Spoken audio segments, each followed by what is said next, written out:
I'm proud to announce that we are being sponsored again by our old friends at Scribophile. And the news from them is they are offering writing classes now. Scribophile was a place where you could find your community, get an online writers group going, really great place to be. And now they're offering classes which feature live Zoom meetings weekly, combined with an at-your-own-schedule forums-based instruction. Class sizes are small, so you can get personal attention, and you can use the Scribophile platform specifically designed for critiquing to post your assignments and get and give feedback. The first run of classes has something for writers of any skill level, with classes like From Novice to Novelist to Mastering Motifs. Each one is taught by a published author or a professional writing instructor. Since even before the pandemic shut everything down, I think a lot of people have been asking how to find a writers group that fits them. Now more than ever, it's good to find a place online that's curated to help you run a writers group. So I think Scribophile is a great place to do that. So please check them out. You can find their first run of classes at scribophile.com/writing-classes, and the link will be in the show notes. So we're going to talk about the number 34 today on I Should Be Writing, Season 19, Episode 7. Well, I should be writing. I should be working on my craft. I should be writing. I should be submitting my next draft, but I'm sitting home watching Doctor Who. Hi there, welcome to I Should Be Writing, the podcast for wannabe fiction writers, and I am your host, Mer Lafferty. And I tried to make my goal this year, no chickening out, and make all the weird stuff, and I'm trying to figure out whether my resistance to making weird stuff is me resisting making weird stuff like fear, or, probably more likely, me just having ADHD and not able to concentrate on making new stuff. So I'm not thrilled about that. I've been in a funk recently. I think I'm getting out of it. I feel like I'm getting out of it. But I have been feeling like just the old black dog of depression, like no one thing I can point my finger at and say, this is bothering me. Just a general malaise, tiredness, not a lot of interest in things. I don't know if it's the weather or what, but I'm trying to fight through it. I'm doing everything I can on my end. You know, I'm taking my meds, I'm getting exercise, I'm trying to sleep well, and just gotta wait for the brain chemicals to catch up. What I've been working on is working on my new novella, hating everything I write in it, which is not great, but still not stopping me from writing. And actually, I have to remember that my first drafts are almost always very low on conflict. Everyone gets along. If there is something threatening, it's like an outside thing. There's no interpersonal conflict. I should be writing for children's TV is really what I should be doing. But I wrote a first draft of the first part this week, and then I went back and edited it to get some more tension and conflict going. And I'm happier with it now. I'm currently trying to juggle my own physical therapy I'm getting physical therapy for my back and neck to deal with headaches. And my dog is getting rehab for her knee surgeries. Trying to fit all this in is kind of messing with my live streaming schedule as well. That's kind of why I've been here and there this year. During one of my darker periods, I just wondered if I should just admit that I don't post podcasts on a regular basis. I mean, y'all know that. But there's always something I strive to do. I just fail a lot. But I still want to do the one non-live stream episode and the one live streamed episode per week. So I'm trying to keep up with that, and that's what this is. But let's get to the main topic, which is a number. It's unfortunate that I did not catch the citation to this. I don't know who quoted it or what writer did it, but I believe it was a copywriter, not a fiction writer. But there's somebody who decided that he had to sit at his computer for a handful of minutes. Like, I can't remember what it was, so I'm saying 34. I know it was over 30, but not much more. So we're saying 34. For 34 minutes. And if he couldn't think of anything to write, he would quit for the day.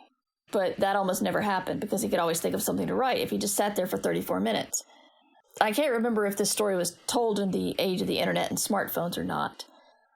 So I really think that the first thing you need to do is find a place to put all the devices. Make sure that your email and your phone and your tablet and whatever other devices you have will not be bothering you.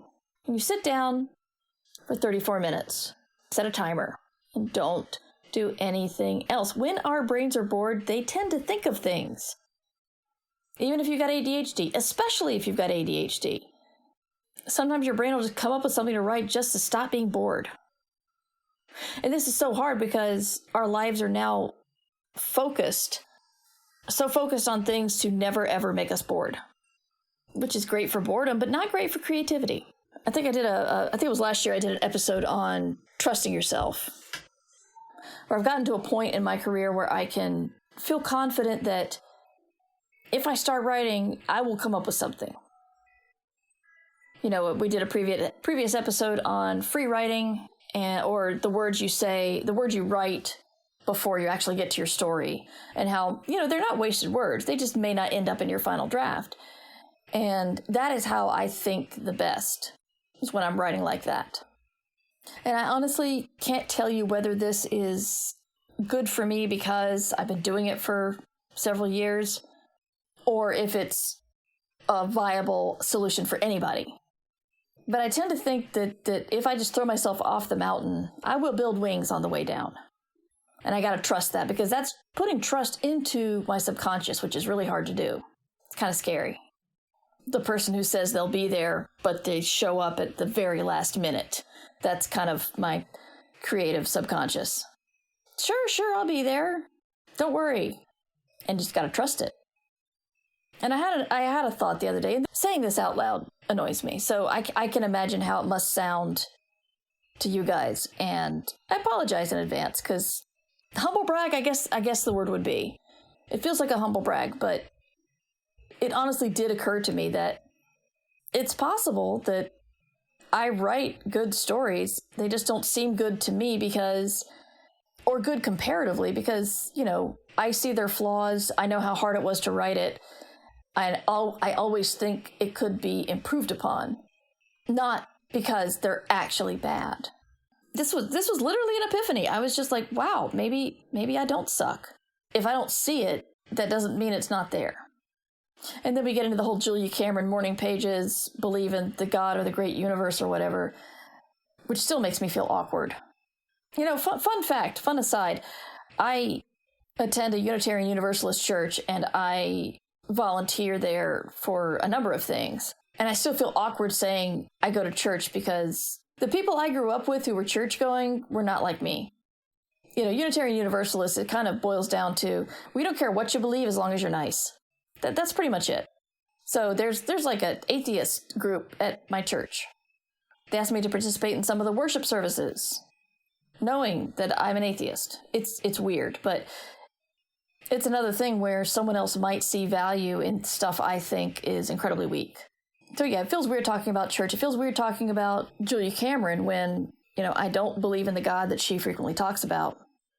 And I don't even believe that the grand universe has a plan for us. I just believe that if you keep your eyes open, metaphorically, then you'll see more opportunities than if you don't. I think I got off topic. Probably. I took a break from violin this week, and I honestly don't know if I'm going back. I'll be honest. I wasn't practicing. I mean, I wasn't doing it very often anyway, and then I really didn't do it over the holidays, and then January was too busy, and now I'm like, I don't remember anything, and my lessons are kind of awkward. And finally, yesterday, I'm like, look, I'm dreading this, and I'm paying money for my own enrichment. I'm not doing this because my parents tell me to. I'm not doing this because I'm a virtuoso. I'm just doing it because I always thought it would be cool to play the violin. But I don't know jack about music. I still don't know jack about music. I've enjoyed making violins not sound terrible. But yeah, I emailed him yesterday and said I needed a break. And I feel relief. I feel like especially in America, I don't know about other cultures, but in America, we're like, one of the worst things to call people is a quitter. But I think if you don't know what to quit, then you're going to be wasting a lot of time and effort. You got to find the happy medium. I mean, yes, you don't want to be a quitter before you ever actually achieve anything, if it is an honest dream that you have.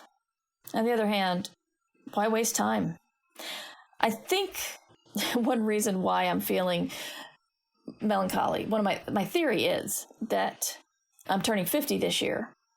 And sometimes I'm looking at my life and my habits and the things that I always wanted to achieve and thinking, wow, if I've not developed these habits or gotten into this thing that I've always wanted to get into by the time I'm 50, I think I'm probably set in my ways. And that just was kind of sad. But I talked a little bit about the people who do the things they have to do when they have to do them. Like, if you have twins, you take care of the twins. It might burn you out, but, you do it because you have to. I never thought I would be able to do an early morning workout thing. And I'm going to talk about more about this in my next episode, which I'm recording this afternoon. I have been working out almost every weekday morning for several weeks now. I'm doing it through FocusMate. I found a friend. The friend who turned me on to FocusMate actually said that we started working out together in the mornings, and that has been incredibly beneficial. My dog needs a very specific rehab schedule, very specific exercises she needs to do. And so we have to get going on that. And I'm realizing that if you'd said, just work out every morning or just take better care of your dog with exercise, attention, all that stuff, then I find it difficult just to do that. But now that I have to, yeah, I'll do it. I have to. But I have to write. I have to do my podcasting. There are things I want to do. Like I said, I wanted to try to challenge myself to make more stuff this year. And I haven't been doing it, and I've been feeling bad about that. But an arbitrary number on my birth certificate is not going to determine whether I can achieve greatness or achieve something new. Not even greatness, just achieve something new. That's all I want. Suddenly turning 50 is not going to do that to me. It's not going to deny me that. Anyway, if you're a new listener, welcome. Feel free to email me any writing questions. I'll be happy to talk about stuff.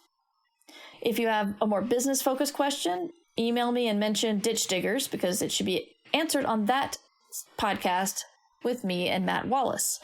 Matt is my co-host for Ditch Diggers. It is an award-winning, Hugo Award-winning podcast, and we post it now every other week. The first episode of this year is up now. You can find that at merverse.com, where you can find all of my podcasts and all of my books. I wrote a book called Station Eternity. It's getting good reviews. It's Murder, She Wrote meets Babylon 5. But just remember, challenge yourself. If you think you've got writer's block, if you think you don't know what happens next in your story, it's a big move, but think about it. Just turn off all the crap and set a timer for 34 minutes. That's all. And then see what your brain comes up with. I'm going to try this.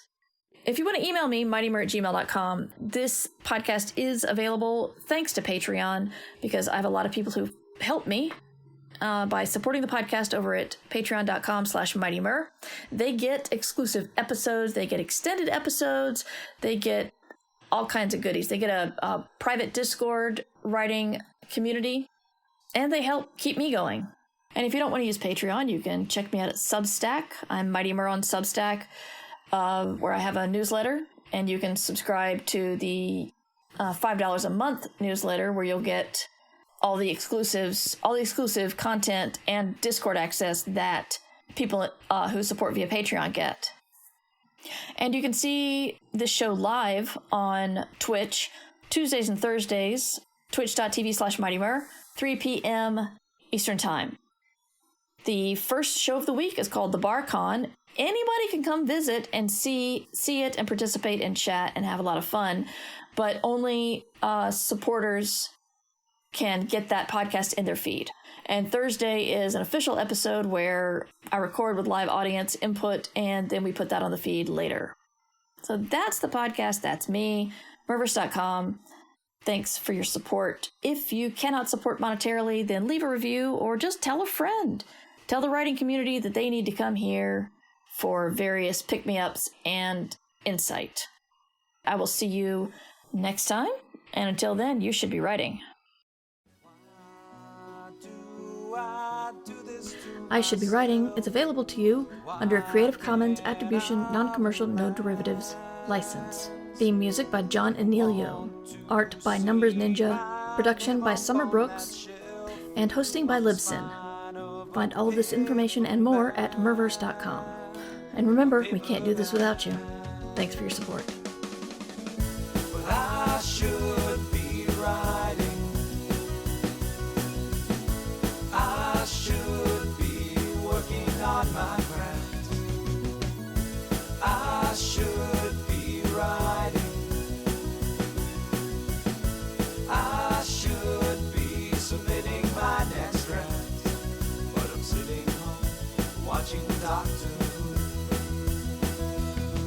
Yeah, I'm sitting home watching Doctor Who.